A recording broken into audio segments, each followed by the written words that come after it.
Stephen Colbert, Samantha and Trevor discussed the Trump-Tillerson tensions, Hurricane Maria relief and fake news. Late-night hosts on Wednesday addressed Secretary of State Rex Tillerson's press conference, in which he sidestepped reports that he called Donald Trump a moron, and also the relief efforts in Puerto Rico, which was devastated by Hurricane Maria. "I have some shocking news," Stephen Colbert began. "There's chaos in the White House. It all started this morning when NBC News reported that over the summer, Secretary of State and spokesmodel of Just for Eyebrows Rex Tillerson openly disparaged Trump by referring to him as a moron after a meeting at the Pentagon. Why would Tillerson say such a vicious, accurate thing about his boss?" Colbert asked.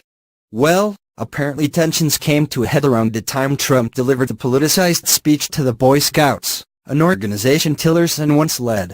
That's what made him mad," Colbert went on, saying there are fine people at a Nazi rally, giving golf trophies to hurricane victims. But the jamboree is sacred. Colbert shared Trump's response, on Twitter, to the NBC report, which alleged that Tillerson threatened to resign. Trump's tweet read, "NBC News is fake news and more dishonest than even CNN. They're a disgrace to good reporting. No wonder their news ratings are way down."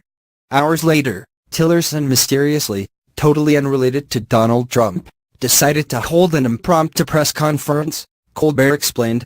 He began by declaring his love for his job. Then Tillerson went on to repeat the story. As for his opinion of Donald Trump, Tillerson made that clear. Colbert then showed footage from Tillerson's press conference, where he called Trump smart, said he loves his country and added that he holds those around him accountable for whether they've done the job he has asked them to do. For instance, he makes them hold uncomfortable press conferences after he finds out they've called him a moron, Colbert joked. Rex Tillerson stood in front of the nation and vouched for Donald Trump's intelligence, which means he categorically denies the moron thing, right? Where's Hurricane Maria heading? Mapping the storm's path. Read more. Colbert then showed Tillerson's response to a pointed question about the veracity of the report he called Trump a moron. Tillerson replied, "I am not going to deal with petty stuff like that." "Yeah, he totally said it," Colbert concluded. Samantha of TBS offered her commentary regarding the administration's relief efforts in Puerto Rico and the island's long history of manipulation by the United States. Yesterday, the devastated island of Puerto Rico was hit by a Category 5 tsunami of self-congratulation, began, showing Trump's cavalier comments about how Puerto Rico's death toll did not match that of New Orleans during Hurricane Katrina. "The lowest score don't you win, diffuse. A hurricane is not a golf game or an election, be equipped.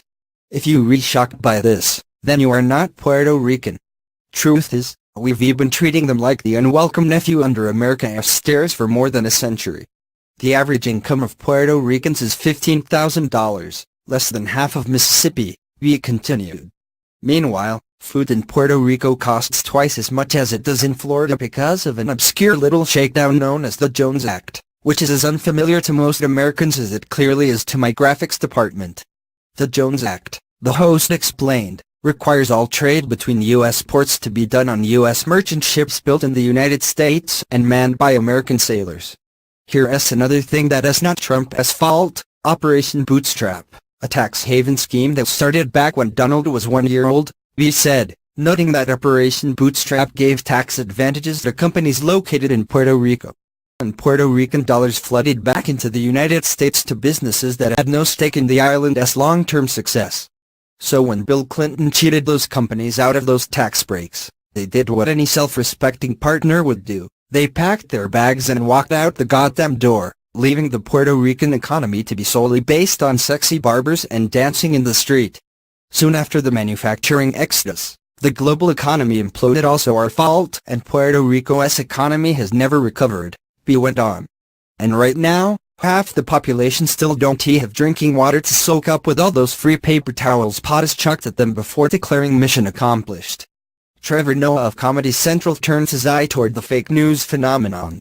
Fake news online is a major problem, especially considering that 2/3 of adults in America said they get some of their news from social media and the other third said they get it from Steve Harvey, so it's bad all around, began. Noah showed news reports detailing the disinformation that spread after Sunday night's shooting in Las Vegas.